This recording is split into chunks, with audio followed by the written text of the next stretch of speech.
Oh, hello, hello, hello. Welcome back to the David67 Celtic News YouTube channel, doing a quick live stream review of last night's great 4-1 win over Hibs at Celtic Park. Was going to do a video this morning, but I have an appointment at 11 o'clock, and sometimes in the mornings the videos take quite a long time to load up, and so thought I would do an impromptu live stream. Of course, if anybody is watching live, feel free to contribute into the chat. Also, anybody who wishes to add any comments, if they're watching it delayed in the taped version later on today, again, feel free to pop any comments into the comment section of the live stream, and I'll happily reply to those, or I deal with them in the videos over the next couple of days. Also, for anybody watching who hasn't subscribed already, do feel free to click that subscribe button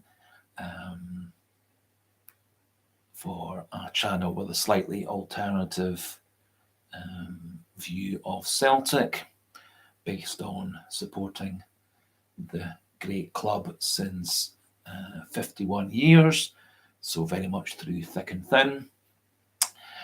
Also, if you do like the content, remember to click the like button for the live streams and the videos, and also as part of the channel there are daily Celtic trivia questions, usually themed around the team we're due to play next, or any matters in the news.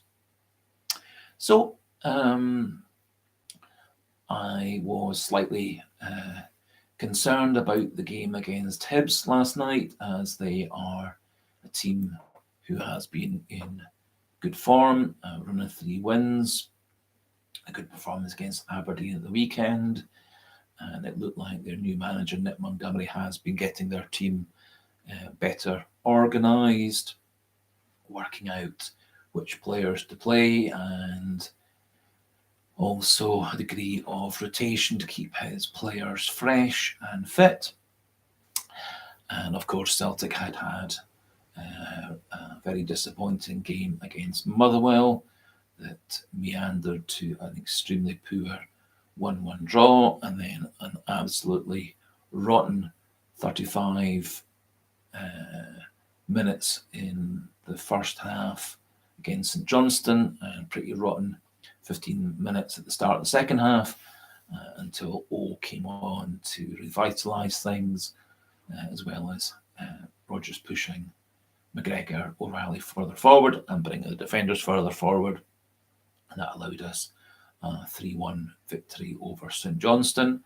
And so we did go into this game with improving form, but several players, I think, lacking confidence. A lot of Celtic fans have been screaming for Rodgers to give Tomoki Iwata a go, which then allows O'Reilly and McGregor to push further forward. Slightly unusually, Brendan Rodgers said the reason he hasn't been playing Iwata has been having recurring injuries, although the training footage never has suggested that. None of the press conferences have ever suggested that. It just seems to have rather bizarrely become available and known that Tomoki Iwata has had several injuries, when the press and fan have been clamouring for several weeks for him to be included, and Rodgers has never mentioned this at all, and it's never been in any kind of bulletins or press conferences, etc. However, we'll let Rodgers off with that. Also, slightly disappointed that Cameron Carter-Vickers was playing last night. Cold game. He has been struggling, it said, with aches and pains from his knee that was operated on in the summer. Also, cold weather tends to make muscle pulls that wee bit more likely. And remembering also earlier in the season against Aberdeen. He went off with a hamstring pull.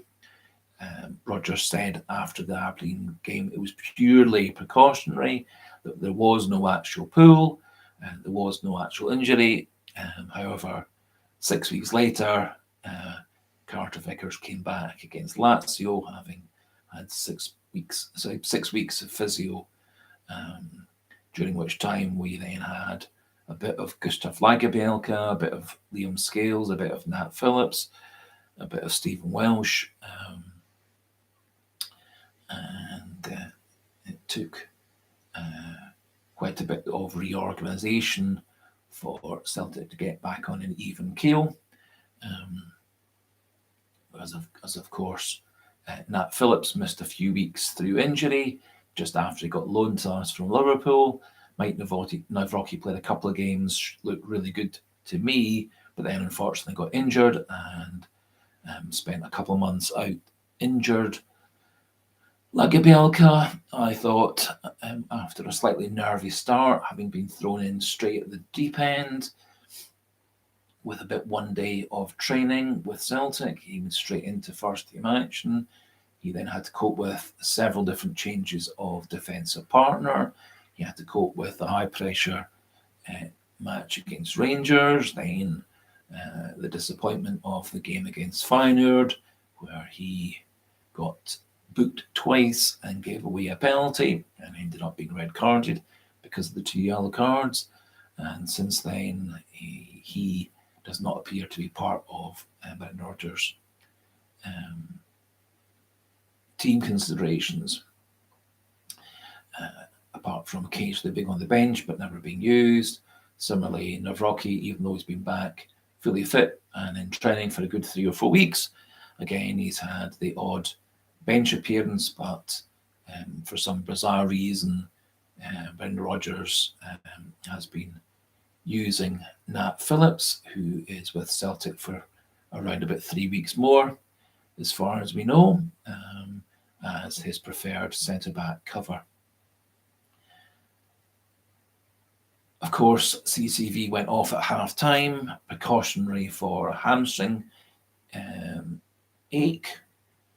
Just hopefully this time the precautionary going off for a hamstring ache doesn't turn into the 6 weeks out it did after the Aberdeen match, as personally I thought Celtic looked a wee bit dodgy in defence. Don't think Nat Phillips is quite good enough. I think Nawrocki and Lagerbielke are much better options, and of course they're going to be with Celtic for several years, whilst Nat Phillips is only with us till the end of 2023. The problem that Rodgers will have is, of course, that because he hasn't been giving Lagerbielke and Nawrocki any game time, it's going to be rather difficult for one or the other to be thrown in for the game against Kilmarnock. And if I recollect, that game's away from home and so on plastic pitch, which isn't very good for players with dodgy hamstrings, and so I think it may well be a good option to leave out CCV for that game, keeps him fit for the final Feyenoord game. But I think unfortunately we're committed to having Nat Phillips partnering Liam Scales. The slightly odd thing was apparently Greg Taylor was fighting the flu and feeling ill, and yet played the best part of an hour at left back before being replaced by Anthony Ralston. Does seem bizarre to me if Taylor was feeling ill with the flu, which is never much fun, why he was playing for an hour when we did actually have the option of moving Scales across, using Phillips beside CCV to start with, and then having Lagerbielke or Nawrocki on the bench, alternatively playing Ralston at the start from left back with Johnston at right back. There were a number of options, and again, never a good idea to play with the aches and pains and sore muscles and sore joints, and sometimes breathing problems related to the flu. However, all things turned out nicely. Tomoki Iwata had a super game behind McGregor and O'Reilly. I think Celtic looked much more dangerous with McGregor pushing further forward. He had a number of killer balls, such as the ball to inside the fullback for O to muscle his way onto to score a great fourth goal. Star player for me, of course, was Luis Palma. Corner set up the first goal. Wonderful cross set up the second goal from Matt O'Reilly, bursting in from midfield in his slightly more advanced role. And Luis Palma, of course, very calmly popped away the penalty to make it 3-0. Very impressed also with O coming in to replace Kyogo. I think Celtic looked dangerous up front. O does give Celtic the option of using high balls into the box more so than we do with Furuhashi Kyogo.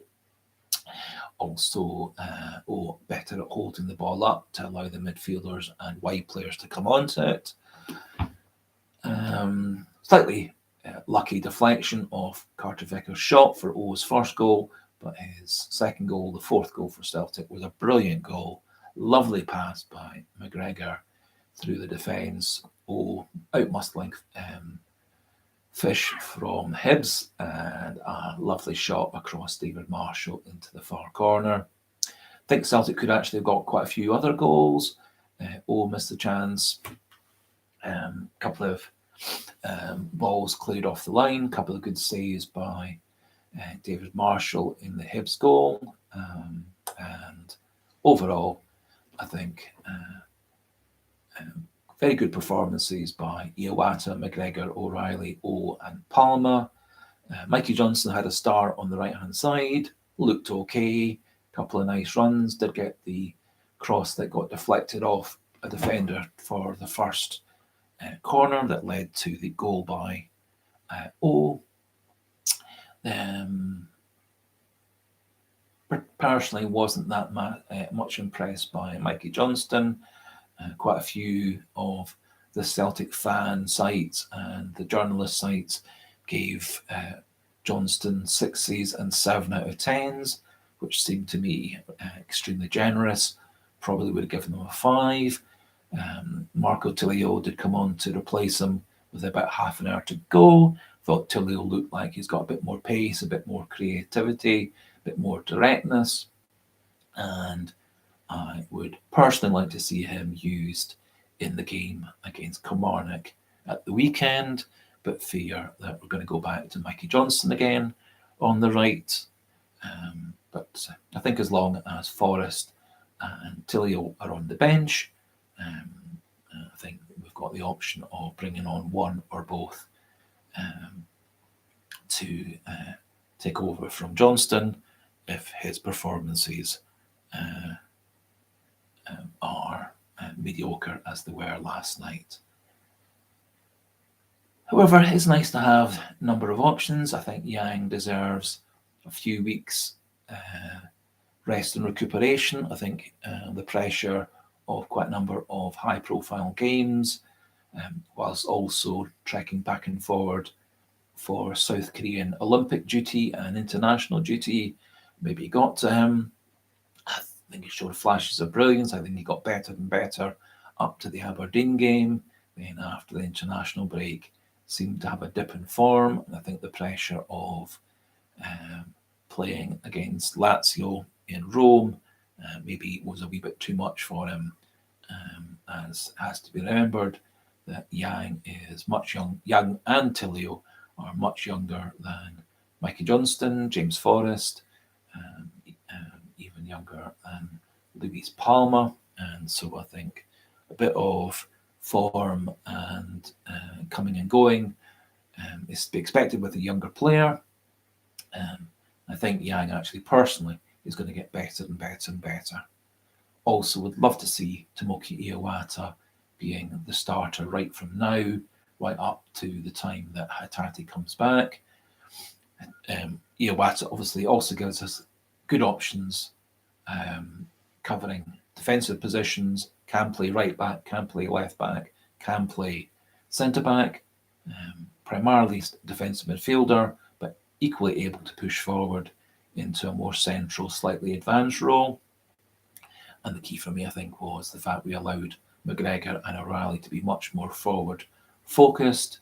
We also had the fact that O'Reilly and McGregor weren't having to cover for the lack of work of David Turnbull, who is only able to do about 1/3 of the duties of a midfielder. And so, unfortunately, when Turnbull's playing, McGregor and O'Reilly are further back, doing the cover work, doing the interceptions, breaking things up and doing the distribution.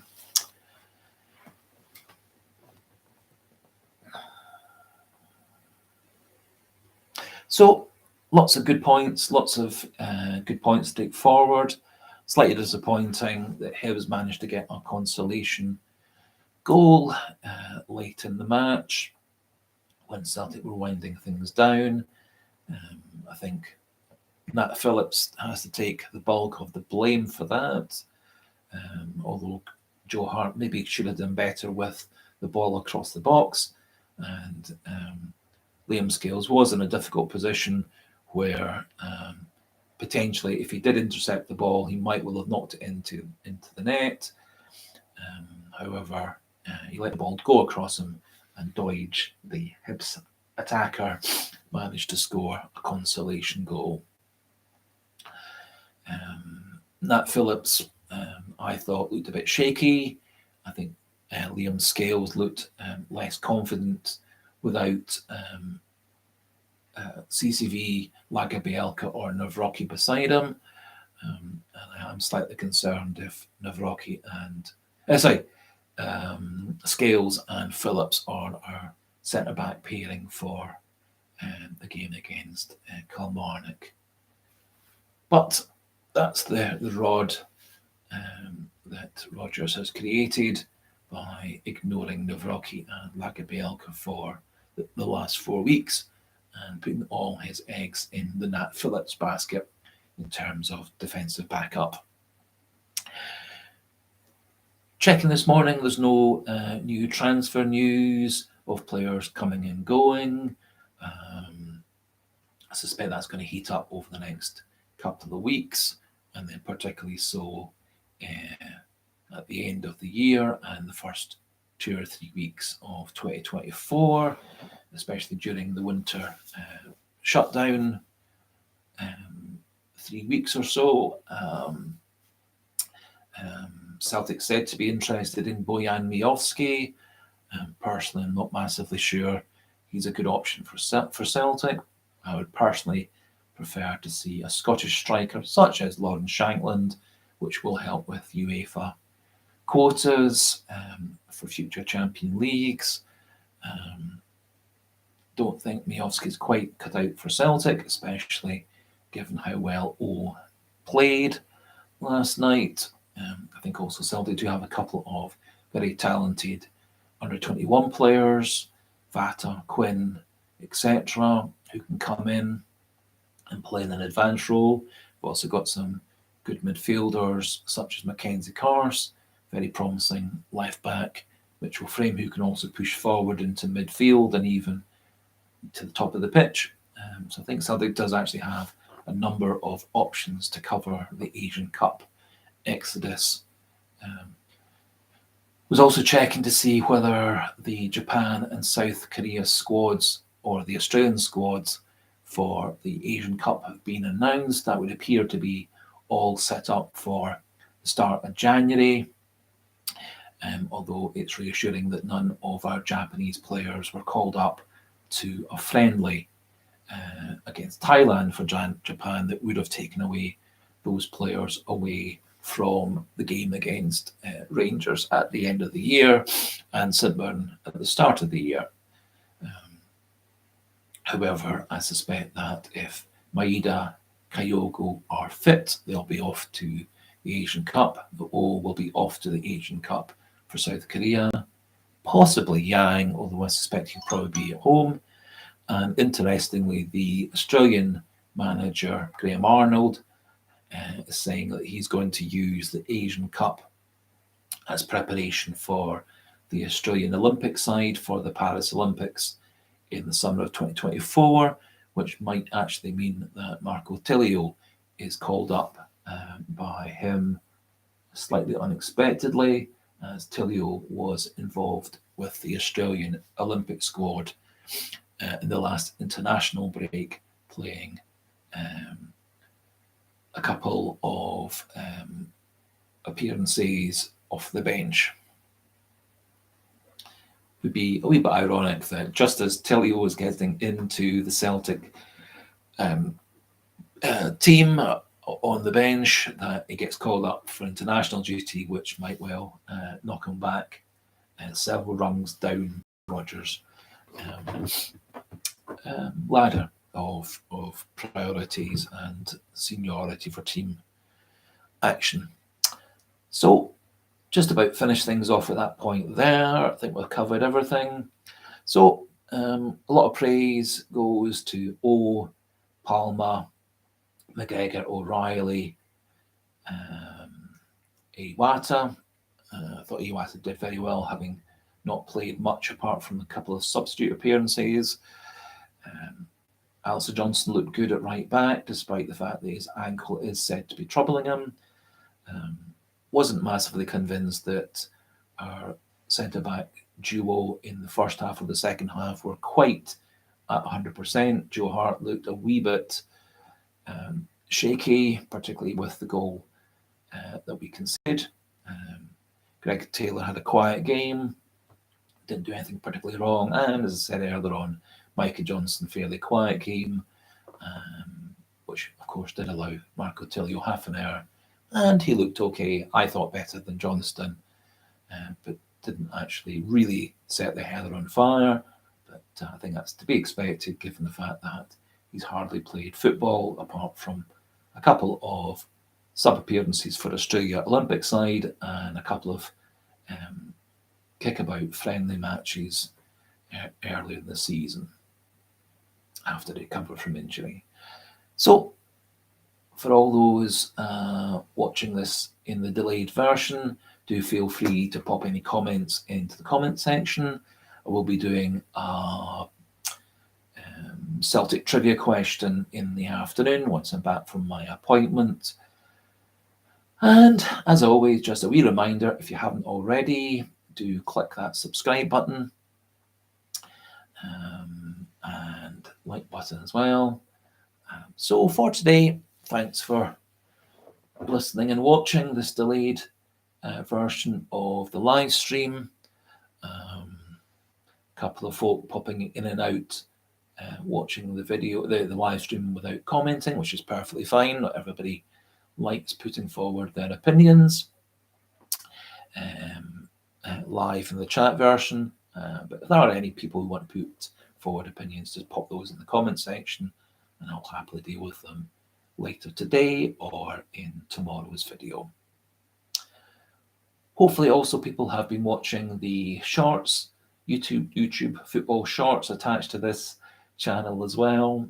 Been a few interesting ones regarding Brendan Rodgers' success rate or lack of success rate in transfers during his first spell at Celtic, with a particularly poor last year in the transfer market first time around, and also for those who want to review his Liverpool and Leicester success rate for transfers. He also had a pretty poor record with both those clubs as well, especially with Leicester, and which led towards their relegation from a relatively strong position when he took over. So, goodbye. Chat again tomorrow when we'll start to look at the Kilmarnock match at the weekend. So for today, goodbye and hail, hail.